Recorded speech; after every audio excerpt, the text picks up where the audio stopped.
Livro Nosso Lar, por Francisco Cândido Xavier, pelo Espírito André Luiz. 21. Continuando a palestra. A palestra, Sra. Laura, exclamei com interesse.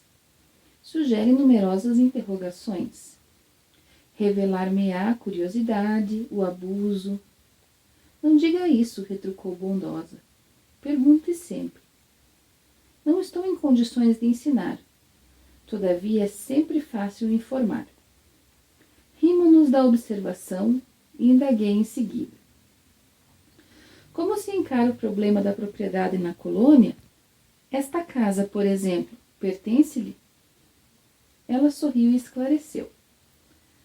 Tal como se dá na terra, a propriedade aqui é relativa. Nossas aquisições são feitas à base de horas de trabalho. O bônus hora, no fundo, é o nosso dinheiro.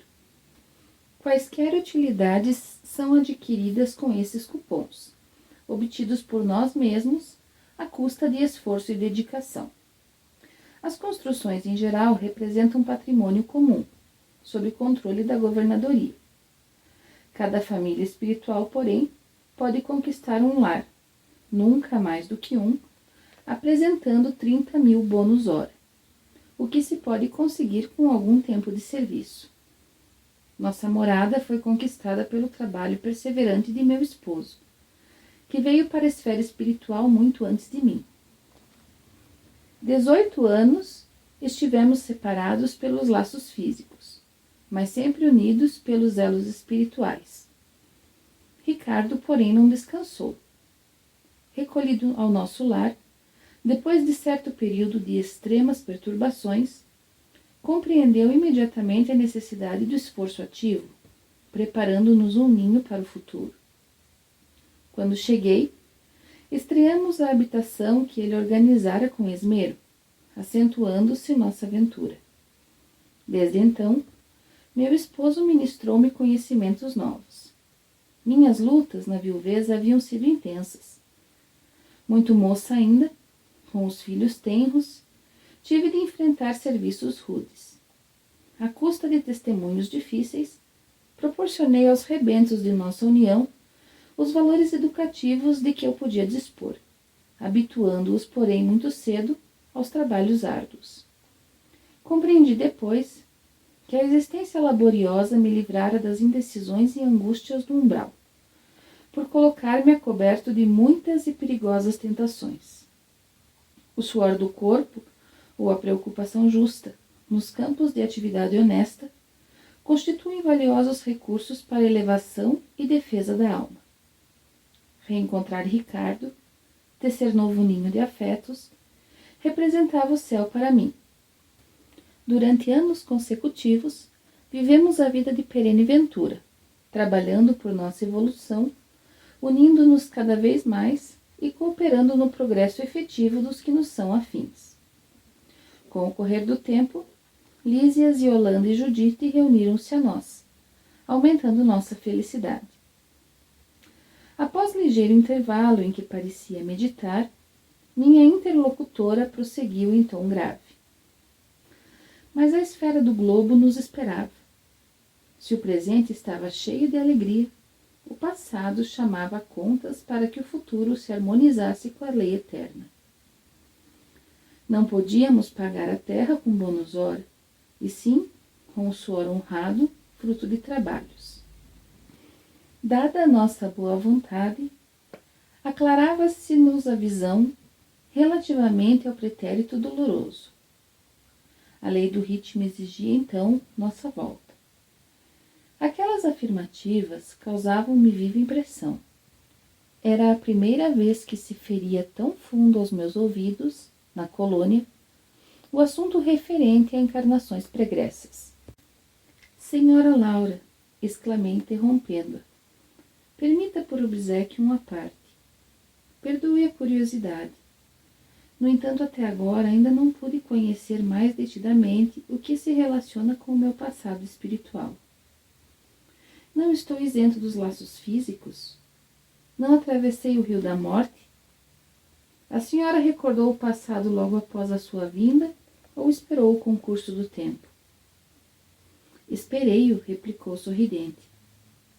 Antes de tudo, é indispensável nos despojarmos das impressões físicas. As escamas da inferioridade são muito fortes. É preciso grande equilíbrio para podermos recordar edificando. Em geral, todos temos erros clamorosos nos ciclos da vida eterna. Quem lembra o crime cometido costuma considerar-se o mais desventurado do universo. E quem recorda o crime de que foi vítima, considera-se em conta de infeliz do mesmo modo. Portanto, somente a alma muito segura de si recebe tais atributos como realização espontânea. As demais são devidamente controladas no domínio das reminiscências, e se tentam burlar esse dispositivo da lei, não raro tendem ao desequilíbrio e à loucura. Mas a senhora recordou o passado de maneira natural? Perguntei. Explico-me, respondeu bondosamente. Quando se me aclarou a visão interior, as lembranças vagas me causavam perturbações de vulto. Coincidiu que meu marido partilhava o mesmo estado de alma. Resolvemos ambos consultar o assistente longobardo. Esse amigo, depois de minucioso exame das nossas impressões, nos encaminhou aos magnetizadores do Ministério do Esclarecimento. Recebidos com carinho, tivemos acesso em primeiro lugar à seção do arquivo, onde todos nós temos anotações particulares. Aconselharam-nos os técnicos daquele ministério a ler nossas próprias memórias durante 2 anos, sem prejuízo de nossa tarefa do auxílio, abrangendo o período de 3 séculos. O chefe do serviço de recordações não nos permitiu a leitura de fases anteriores, declarando-nos incapazes de suportar as lembranças correspondentes a outras épocas. E bastou a leitura para que se sentisse na posse das reminiscências? Atalhei curioso. Não, a leitura apenas informa. Depois de longo período de meditação para esclarecimento próprio, e como surpresas indescritíveis, fomos submetidos a determinadas operações psíquicas, a fim de penetrar os domínios emocionais das recordações.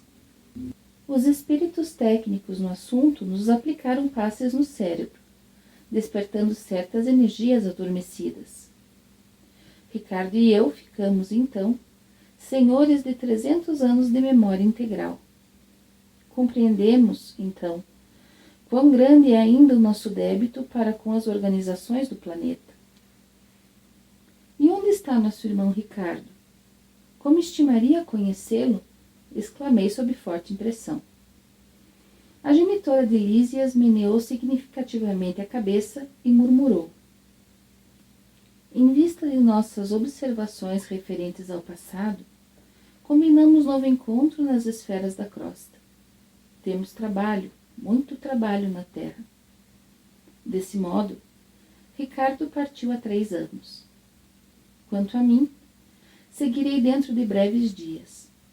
Aguardo apenas a chegada de Teresa para deixá-la junto aos nossos. E de olhar vago, como se a mente estivesse muito longe, ao lado da filha ainda retida na terra, a senhora Laura acentuou. A mãe de Heloísa não tardará.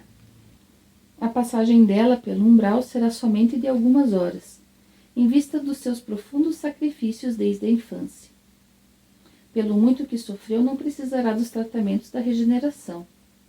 Poderei, portanto, transmitir-lhe minhas obrigações no auxílio e partir sossegada.